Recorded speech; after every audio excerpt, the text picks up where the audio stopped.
Hi, and welcome to 5-Minute Statistics for Clinical Research. My name is Caroline Herborn, and I am part of the biostatistics team at GCP Service International.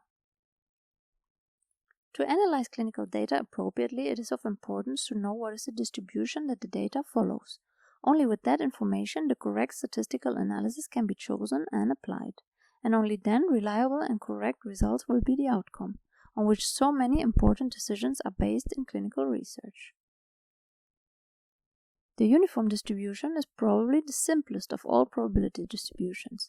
It is used for data where all outcomes within a predefined interval have the same probability of occurring.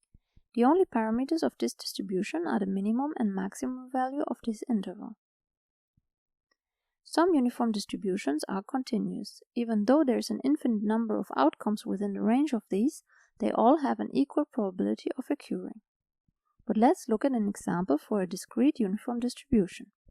If we make an experiment where we roll a dice that has 6 sides 100 times, the probability of all 6 sides, assuming this is an unbiased dice, would be the same. The distribution would look like this.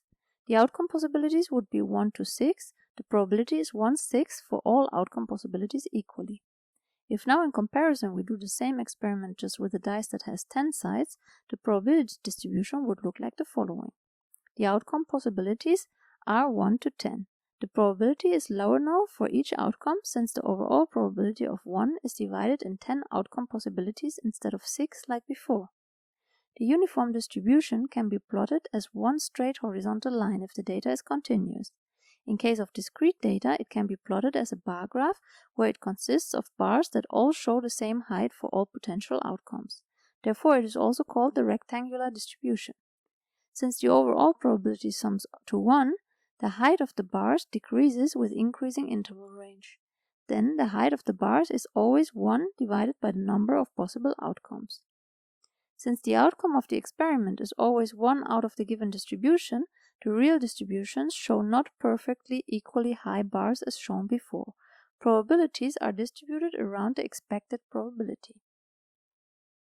So that is it for today. As you can see, the uniform distribution is a very simple distribution with equal probabilities for all outcomes.